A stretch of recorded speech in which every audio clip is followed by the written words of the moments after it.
They come to the middle of the ring, they look at each other, and it's like light bulbs going off everywhere, like 100,000 people flashing, and they just turn around, look at the audience, and people are like, oh my God, you get Hulk Hogan, one of the greats, the greatest of all time, slammed Andre the Giant. And then you have the people's champ, The Rock, right?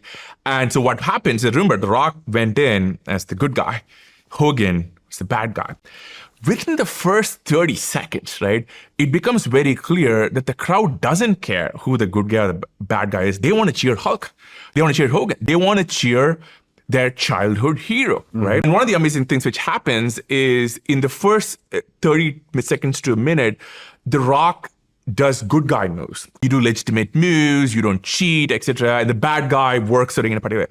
But these guys, without even talking to each other, they realize, oh wow, like this is something different. And they call an audible. And they, without even talking to each other, they say, we're going to flip the story, right? And for the rest of the match, The Rock, right, acts physically as the bad guy. And if you watch it, you can see that happen, right? And there is this amazing moment which happens where, like about near the end of the match, The Rock hits Hogan with his finisher, the rock bottom, and Hogan kicks out. And he hulks up. He's like, and he's sucking in the Hulkamaniac, sucking in the energy.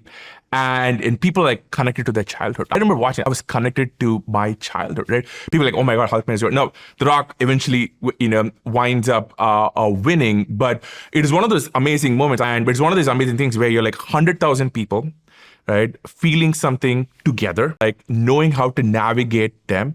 And in the fly, without even talking to each other, redoing the storytelling and creating, something which any wrestling fan would tell you. If you're watching that, and if you don't have goosebumps, like, something's wrong with you, right?